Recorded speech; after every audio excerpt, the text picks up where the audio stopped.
मी माझं तरी पर्सनली सांगतो की शेवटच्या 48 ते 50 तासात 1 मिनिट पण झोप मी घेतलेली नाही. तर तुम्ही येत आहे 4 चाकी गाडीत त्या डब्यात बिब्यात नुसतं जात आहे, समुद्रात जात आहे, कोकण पेत आहे. त्याला कोकण नाही म्हणत बाई. पांड्या पांड्या पांड्या इकडं पांड्या.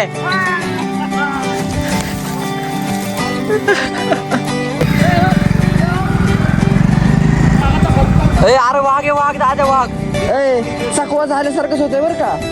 अरे खरं खोटं नाही सांगते. परत 30 वर आला. आता आपण 28 ला गेलतो, 32 झालं. 32.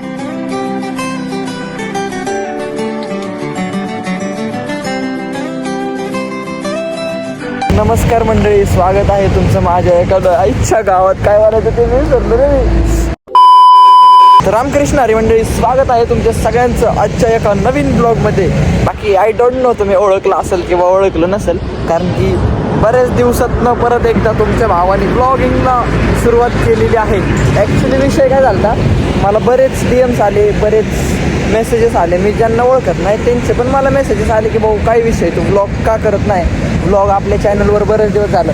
म्हणजे जवळपास मागच्या वेळेस कोकणात गेलं तर त्यावेळेस एक ब्लॉग होता आणि मे बी तो ब्लॉग जानेवारीच्या एंडिंगचा होता. म्हणजे फेब्रुवारी, मार्च, एप्रिल, मे असे 3-4 महिने चॅनलवर कंटेंटच टाकायला जमलं नाही. तर बऱ्याच लोकांचे मेसेजेस आले की भाऊ नक्की काय विषय, काय असं प्रॉब्लेम आहे का. तर आज तेच सांगण्यासाठी मी कॅमेरा चालू केलेला आहे गाईजांनो. तर प्रॉब्लेम वगैरे काय नव्हता, तुम्हाला तर माहितीच आहे. थोडं आपलं लग्न सराई चालू झाली, इव्हेंटमध्ये थोडंसं रश होतं. मग त्या कारणामुळं ब्लॉग जरा साईडला राहिले, ते साईडलाच राहून गेले. आणि बाकी इव्हेंटमधल्या रशमुळं किंवा बाकीच्या काही अकॅडमिक कामामुळं ब्लॉग एवढं दुर्लक्षित झालं की बघता त्याला 3 महिने उलटून गेले. मी ॲनालिसिस बघायला गेलो चॅनलला, तर लास्ट व्हिडिओ अपलोडेड 3 महिन्याचा होता. मग परत एकदा भावाला तुमच्या इच्छा झाली की कमबॅक केलाच पाहिजे. आणि होपसो परत एकदा तुम्ही चांगला प्रतिसाद देतात. एवढ्या सगळ्या रशमध्ये भरपूर धावपळ झाली आणि ह्या सगळ्या कामांमुळं बराच स्ट्रेस अँड ऑल तुम्हाला तर माहितीच आहे कसं असतं. म्हणून म्हणलं परत एकदा जेव्हा वाघ कर्जत डुबायला जातो तेव्हा वाघ परत एकदा नवीन ट्रिप घेऊन येतो. म्हणून म्हणलं असं तसं लय दिवस झालं आपल्या चॅनलवर ब्लॉगचे कंटेंट पण नव्हते आणि ट्रिप पण लय दिवस झालं नव्हती. लय दिवस म्हणजे जवळपास 2-3 महिने कुठंच जाण्यात नाही आलं. जानेवारीमध्ये लास्ट टाइम कोकणात गेलतो, त्यानंतर फेब्रुवारी मार्चमध्ये इन्व्हिटेशन आलं तर तेव्हा काय कामांमुळे जायला जमलं नाही. पण एप्रिल अँड मे, आता मेमध्ये कोकणात जायचं रिझन, सगळ्यात खास रिझन म्हणजे आंब्यांच्या पेट्या. तर माहिती असेल कोकण आणि कोकणातले आंबे किती काय प्रेम असतं. तो असंच काहीतरी सीन आहे. पुण्याला तर एखादी पेटी नाही पाठवून दिली कोणी, म्हणलं आपणच कोकणात खायला जाऊ. तो स्टेडियम गाईज बघत राहावा. कोकणात नक्की कुठं जातोय, कोकणात तर चाललेलो आहे पण कोकणात नक्की कुठं जातोय. दरवेळेस दापोली, दिव्यागर इथंच जाण्यात येतं, पण ह्यावेळेस तिथं न जाता आपण दुसरीकडे जाण्याचं ठरवलेलं आहे. सो व्हिडिओ तुम्ही एन्जॉय करता, बघत राहा. स्टेडियम चॅनलला सबस्क्राईब केलं नसेल तर सबस्क्राईब पण करून टाका. बाकी 1 लाईनर नाहीत निघते सध्या. भाऊ लय दिवसातनं तुमचा परत एकदा चालू करतोय, म्हणून तेवढं सांभाळून घ्या. स्टेडियम. सो गाई बराच वेळ ट्रॅव्हल करून 100 जागेवरती थांबून गाडीला किक मारल्याच्यानंतर असं ठरवलं की गाडी आता डायरेक्ट महाबळेश्वरमध्ये थांबणार. पण त्याच्यानंतर 100 जागेवर गाडी थांबून आम्ही सध्या आलेलो आहे. आत्ता मे बी पुढं लय लांब आलो आहे, केतकावळ्याच्या पुढं आलो आहे. तिथं येऊस्तवर 100 जागेवर गाडी थांबवली. आणि थांबण्याचं मेन रिझन असं आहे की तुम्ही इकडे पोरं बघू शकता, सगळी पेंगायलेली आहेत. म्हणजे इथपर्यंतच येऊन तुम्ही म्हणताना असली कसली ट्रॅव्हलिंग करता बाई तुम्ही, तिथं येऊनच पोरं पडली. तर सीन असा आहे, रात्रभर म्हणजे मी माझं तरी पर्सनली सांगतो की शेवटच्या 48 ते 50 तासात 1 मिनिट पण झोप मी घेतलेली नाही.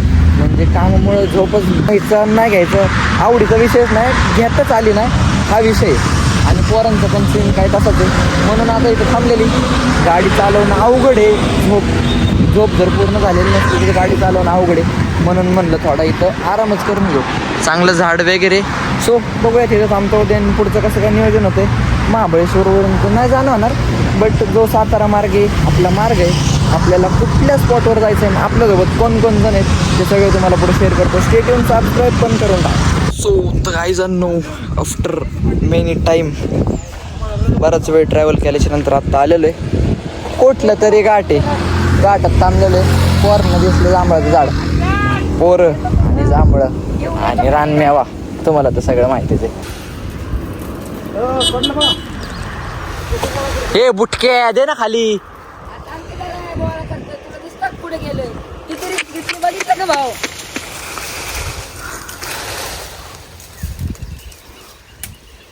बरं टाक ना 2-4 खाली. घे.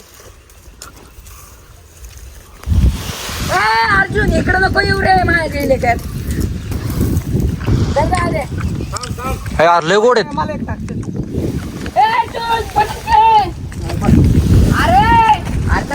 अरे लय गोड आहेत पण आहेत. हा लय गोड आहे भाऊ. हे तर लय घेणार आहेत खाली. ये. मला ह्याच्यात लय पाडू का दोन झाले हा दोन आहेत का ते नवीन ब्लॉगर. मोठे जांभळे देतात थांबा दे भाऊ तुम्ही खाऊन टाकता एवढे जांभळे. हाटी बाय कटते पांड्या पांड्या पांड्या इकडं पांड्या.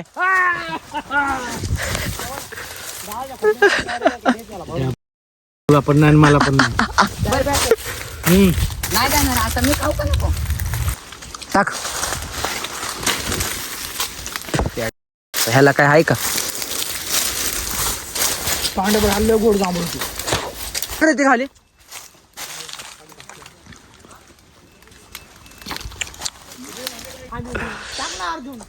आम तुला चांगले आणतो दारे सो गाईज जाणो देतो दारे तुला गाईज जाणो चाचा दिसतंय का?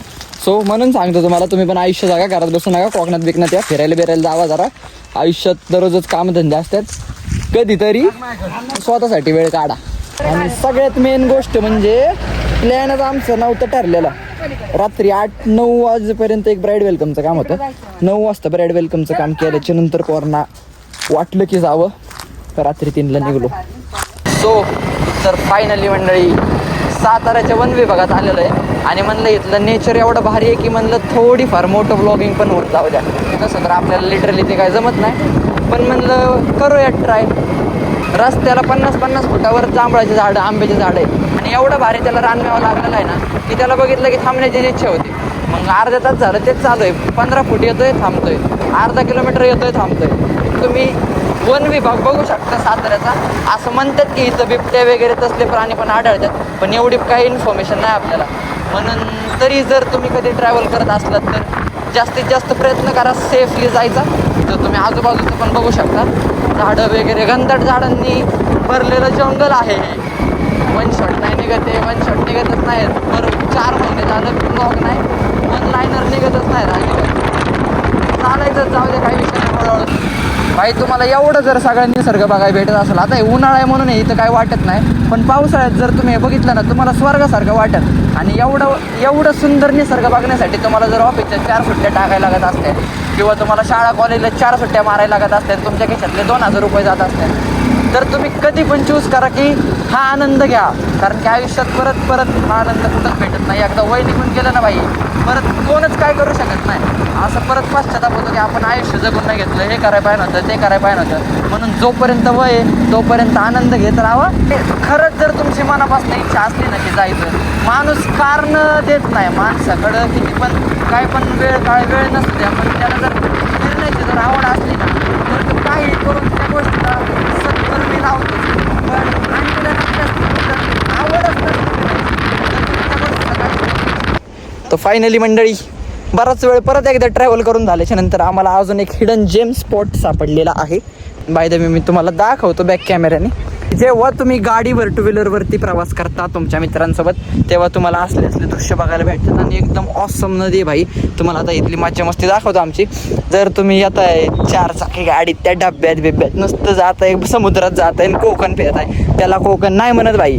कोकण म्हणजे आतला पण निसर्ग. कोकण असं आत जाऊन एक्सप्लोर करा. कोकण म्हणजे फक्त समुद्र नाहीये. So stay tune guys. चॅनलला सबस्क्राईब केलं नसेल तर सबस्क्राईब करून ठेवा. बाकी आता आमची मज्जा मस्ती बघा आणि तुमचा पण कोकणाचा प्लॅन लवकरच बनवा. एवढं स्वच्छ पाणी तुम्हाला तुमच्या पुण्यातल्या 5 स्टार स्विमिंग पूलला पण भेटू शकत नाही. फायनली मंडळी आत्ता कुठं 5:30 वाजता जेवण वगैरे केलेलं आहे आणि हा तुम्ही मागचं पॉईंट पण बघू शकता. एकदम ऑसम पॉईंट झालेला आहे आणि इथंच आपण जेवण वगैरे केलं आणि आता इथून पुढे जाऊ. वाटतच पांडा भाऊला दिसलं, फणस खायची इच्छा झाली पांडा भाऊला. कोकणात येऊन आंबे नाही खाल्ले अजून. करू हा 40 रुपयाची काळी महिना. हां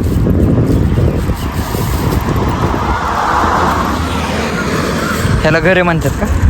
हा मी फणस नाही खाल्ला आजपर्यंत. आता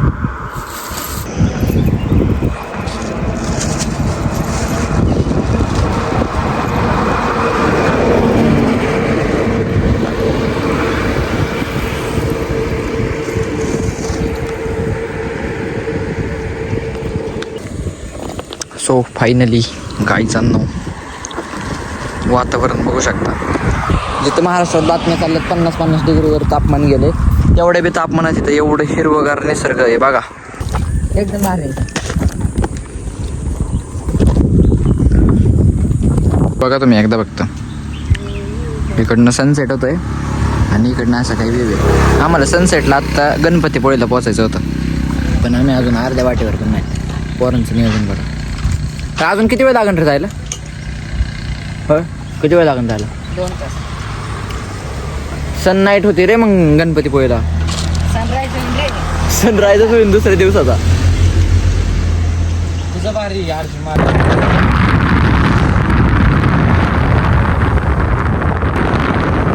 समुद्रापलीकडचं कोकण हेच तर सांगायचा प्रयत्न करत होतो तुम्हाला मागाशी. हेच कोकण आहे जे आपण कोकण म्हणलं की आपल्या डोळ्यासमोर फक्त समुद्र येतो ना. तर त्या समुद्राच्या व्यतिरिक्त भरपूर कोकण हा तर पॉईंट 1% आहे. कोकणाला जेवढी समुद्रामुळे हाईप दिली की हाईप देणं पण बरोबर आहे. फक्त समुद्रामुळं कोकणाला हाईप देणं काय म्हणताय रे?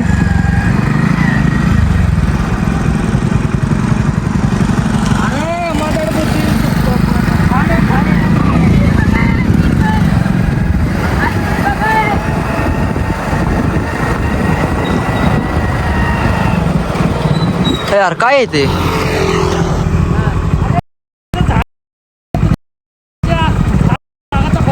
अरे वाघ आहे, वाघ दादा, वाघ आहे, वाघच आहे. चल लवकर, अरे पळव ना बाबा तू. लाईव्ह वाघाचे दर्शन गाईस, लाईव्ह. म्हणजे आपल्यापासून लांब होतं 1/2 किलोमीटर, पण तरी सुद्धा दिसायला एवढं भयानक तिथं होतं ना.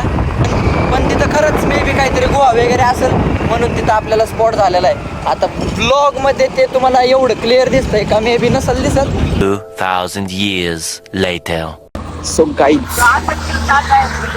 गाडी चालून झोपायला लागली म्हणून चहा प्यायला थांबलो. चहा तर आहे पण पाणी बॉटलच नाही. आता इथून परत चाललेलो. मगाशी घाटात थांबलेलो तेव्हा 80 किलोमीटर होतं, तेव्हापासून आत्ता 1 तास झालं गाडी चालवतो ना. आत्ता अजून 80 किलोमीटर आहे. रस्त्याचा कार्यकर्ता धावत असते.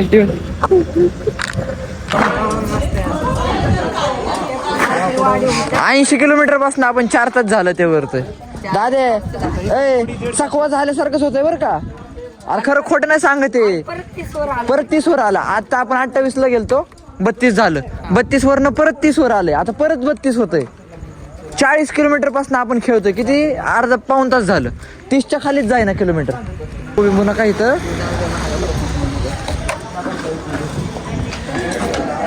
तरी मोबाईल चार्जिंगला लावतो आता. सो फायनली मंडळी डिनर वगैरे केलेलं आहे आणि आता चाललंय इथून गणपतीपुळे. ते अर्धा तास आपलं रिसॉर्ट पण होईल 12 किलोमीटरच्या अंतरावर आहे. आणि आत्ता वाजलेले 12:15 वाजलेले आहेत सध्या. मला वाटतं सकाळी 5 वाजता आपण आपल्या लोकेशनवरून निघलो होतो आणि असा टाईम गृहीत धरलेला की 3-4 वाजेपर्यंत आपण गणपतीपुळे म्हणजेच मंदिरात असतो. बट अनफॉर्च्युनेटली एवढा टाईम लागला की म्हणजे एवढं काय कळलंच नाही एवढा जास्त टाईम कसा लागला. म्हणजे पार 3चे 12:15 वाजले. आपण मध्ये भरपूर लोकेशनला थांबलो पण होतो, बट तरी पण एवढा टाईम तर नव्हता लागायला पाहिजे. बट चालायचंच, काही विषय नाही.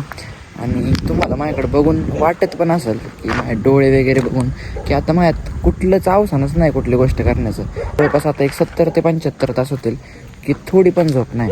तर झोप नसण्याचं कारण काल परवा आणि त्याच्या आधी आपलं डेकोरेशनचं होतं आणि आज हे ड्रायव्हिंग करून भरपूर दमलेलो पण आहे. म्हणून आता म्हणलं व्लॉगचं एंड इथंच करून टाकू. एवढी एनर्जी पण नाही आहे माझ्यात की आता तिथं जाऊन परत व्लॉगचं एंड करणं पॉसिबल होईल. म्हणून होप सो तुम्हाला आजचा व्लॉग आवडला असेल आणि उद्याच्या व्लॉगला तुम्ही तयार असताल. उद्याच्या व्लॉगमध्ये आपल्याला गणपतीपुळेचं मंदिर आणि आरेवारे बीच किंवा इथले कशेळे वगैरे पॉईंट आहेतच ते दाखवण्याचा प्रयत्न करतो. Done for the day. भेटत पुढच्या एका नवीन व्लॉगमध्ये. Good night.